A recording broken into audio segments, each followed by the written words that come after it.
I think everybody does. So let's go into the Intel portion of tonight's call. Here we are on, the 21st of April, a Tuesday night. And we had really good information late last night, like 11:30, midnight, that time frame that came in. And it was pointing to some things that occurred yesterday. So let's go back and look at what happened.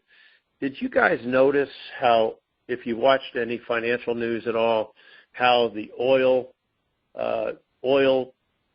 price dropped significantly? It was in around $10 or $11, and next thing you know, it's down minus $43. No, minus 30. Well, it got to minus $40, but down to minus $37 and change is where it closed for the day. In other words, $37 below zero. I mean, it's like unfathomable. So the price of oil dropped precipitously. It crashed. It didn't drop. It crashed yesterday. And as a result, let's see, how do I want to say it? What happened was it dropped so low that since the price of oil was below zero, when it got to zero, it triggered some things like the start of the GCR. And when it dropped so low to zero and below, it also released the heritage funds, which are huge funds that would normally make up about 100 central banks' assets. So the heritage funds were released by the Chinese royals yesterday evening, and that went to wherever it needed to go throughout this world with these big funds. I mean, the fund, we're talking about a number. Let's take the number 1, followed by a comma with 100 zeros in a line. Okay? Now, we all know 1,000. We know a million is 6 zeros. We know a billion is 9 zeros. We know a trillion is 12 zeros. We know a quadrillion is 15 zeros. How many can go beyond a quadrillion, right? Yeah, I know. Yeah, quadrillion, pentillion, sextillion, septillion, octillion, nointillion. You know what I mean? I mean, you can do it. My point is, can you go out 100 zeros? That's a bunch of zeros. So that fund is even larger by quite a bit than the Rodriguez Trust, which is what we called the bottomless trust. Okay, so point is that the Chinese elders released the Dubai 1 and Dubai 2 funds, and the funds basically are in position to take care of not only humanitarian causes like prosperity packages, which really total prosperity packages now, they have been, I'm going to say, isolated, where they're not part of the farm claims, not part of the Indian claims, not part of the adjudicated settlements. Those represent 377 individuals. That's it. Prosperity package is down to 377. Now, some people in the prosperity packages were DQ'd. DQ'd means disqualified. DQ'd, and so that knocked that number down to 377. Now, when that occurred yesterday, when oil bottomed out, it essentially sunk the petrodollar. The petrodollar basically was dead. And it's positioning us now, I believe, for the gold-backed USTN, United States Treasury note, shortened sometimes to USN, that should be introduced now. All right, but when?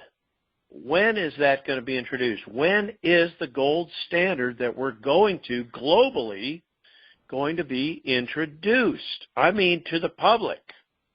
And I mean our USN dollar, our new dollar. When is it going to be acknowledged that we have a gold-backed dollar? This is the kind of thing we're looking for. This is what we're looking for, and I keep being told I'm going to get an announcement. It's going to be this day. It's going to be that day. Hasn't happened yet. All right, while I'm thinking about it, guess what was acknowledged on Fox Business yesterday in the afternoon?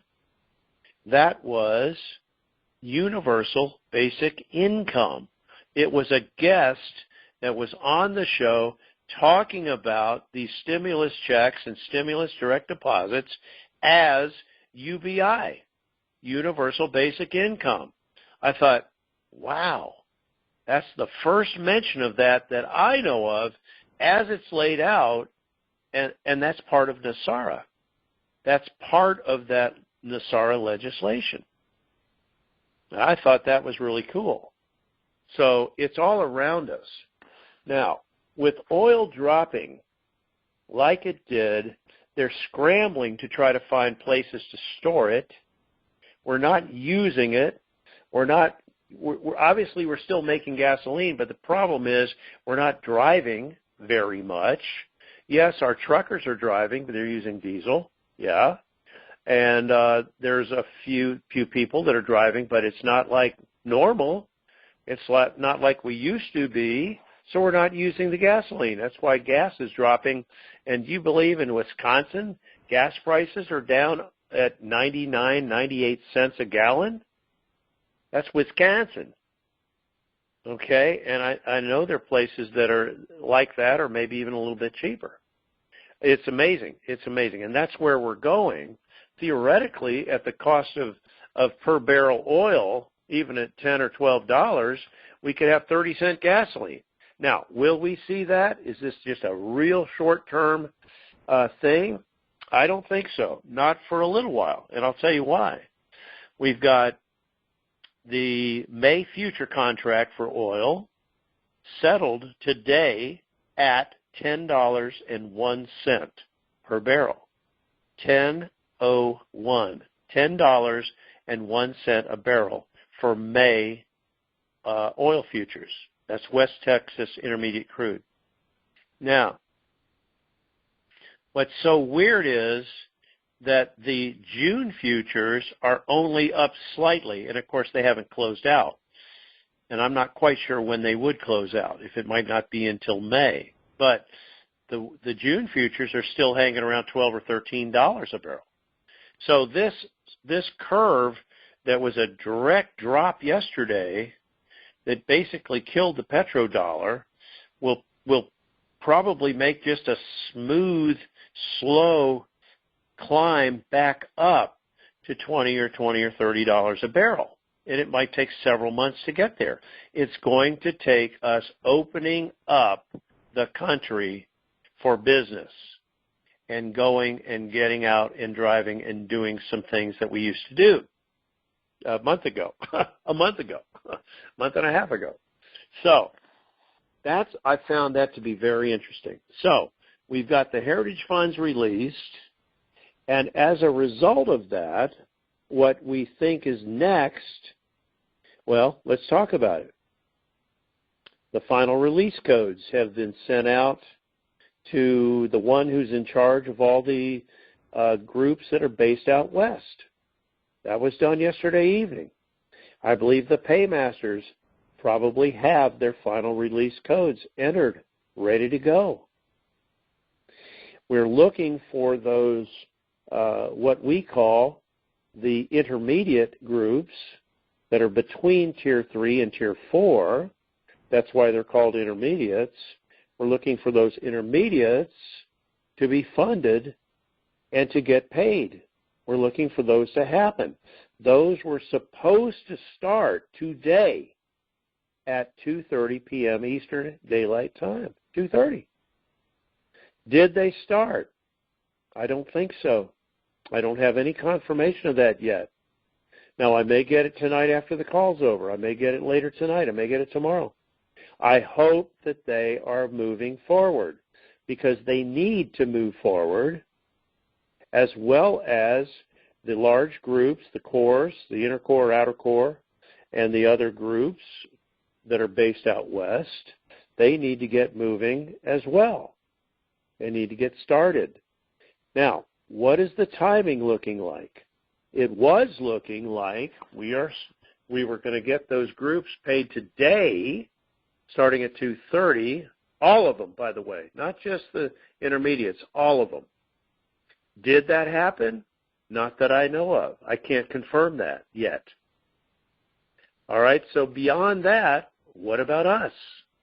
We're in Tier 4B. We're the group that gets to negotiate our rates to some extent. And we were supposed to start tomorrow. Now, I'm just saying, this is the information I'm getting, and this is what I'm giving you. Okay? Now, are we still on for that? Hard to say. Hard to say. I'm going to say there are two things that might get in the way of it. Okay? Number one, you guys know President Trump signed an executive order to restrict immigration into our country. That's for green cards and that kind of thing. Legal immigration, illegal immigration is not allowed, by the way. Legal immigration has been, stopped, let's call it, temporarily for 60 days with this executive order. That executive order needs to be signed into law tomorrow. President Trump said that he would sign it into law tomorrow. That's Wednesday. So I think that's one little thing that needs to be done before we start. That's one thing to keep in mind. What's the other thing that's the huge elephant in the room? It could be how many states are opening or are ready to reopen, at least to phase one. Now, this is what we're getting from a very high source, a global source, is saying that a certain number of states are to open tomorrow. If that is true, but we need, in this person's opinion, we need for 39 states to open into phase one before we start our exchanges. Now, before you throw the phone and into the TV or through the sliding glass door, let me just say, on one sense, I can see why that might be necessary. On the other side of it, I just don't know. I have to say I'm just not sure about that one, because I know that the COVID virus was going to be used by us as a way to go without really causing anything to be noticed. In other words, it was going to be a screen for us, a shield, if you will, to go and do these exchanges without really being noticed. Now, what happens when states open up? Things go back to normal, so to speak, in some ways. Maybe it's still there for us. I know we have the security out there. I know that we've had a green light for days from the military. I don't know if it's still green. I can tell you it seems a little odd that we would need to wait for states to open, for 39 of those states to open. Now, there may be something to that. I don't want to poo-poo it. I want to say it could be true. However, with that being said, we were also told it could be later this week. Well, that could be Thursday or Friday. Okay, so don't get so discouraged that you think, well, it's never going to happen. I know many people wonder about that, and, I've never been in that group, but I'm constantly aware of what is out there and what we need to overcome to get this thing to go for us. I know this much. Remember how the stock market had to crash or drop? And some people were saying, and you guys that have been in this a while, back me up, they were saying it needed to drop by 50%. I thought, my God, are you serious? You mean to tell me we've got a 29,000 plus Dow that has touched at 30,000 one day, backed off, it was into the high 29s. Okay, at our peak, it would need to drop to 14, 15,000 to be at 50%. Well, I thought, I don't see that happening. I'm sorry, I don't see that. But it did drop down to 19,000. When President Trump took over, it was at 18,000 and change. So we did make a significant drop, but that drop was more like 30, 33, 34% in rough mathematics. It's a big drop, don't get me wrong, but it's not 50%. So I think we made the significant drop in the stock market that we needed to, and the major drop that was made recently, and certainly the bottoming out of the market to a negative $37 a barrel yesterday, was, why do you think that happened? Who loses when that happens? That's right, the deep state, the cabal. Yep. And what else happens? What else happened was 23 world banks went under today as a result of their derivatives, if you will, regarding oil. These were not U.S. banks. These were global banks.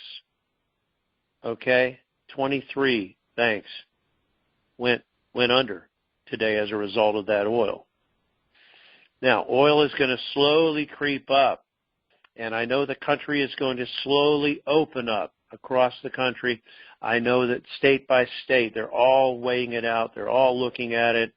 I know I've heard different times. Certain states are sort of open already for certain things, okay, and each state is different. I think it's like a patchwork quilt. It's like a big jigsaw puzzle where we take.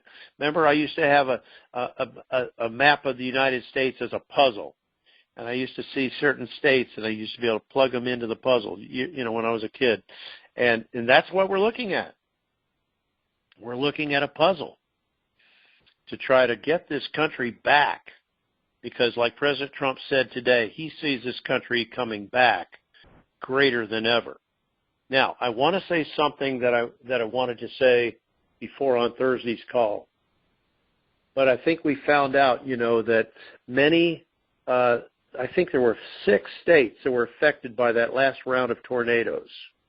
We know they lost 14 people in Mississippi, and they have several more in the hospital in critical condition. So I don't know if that was yesterday's number.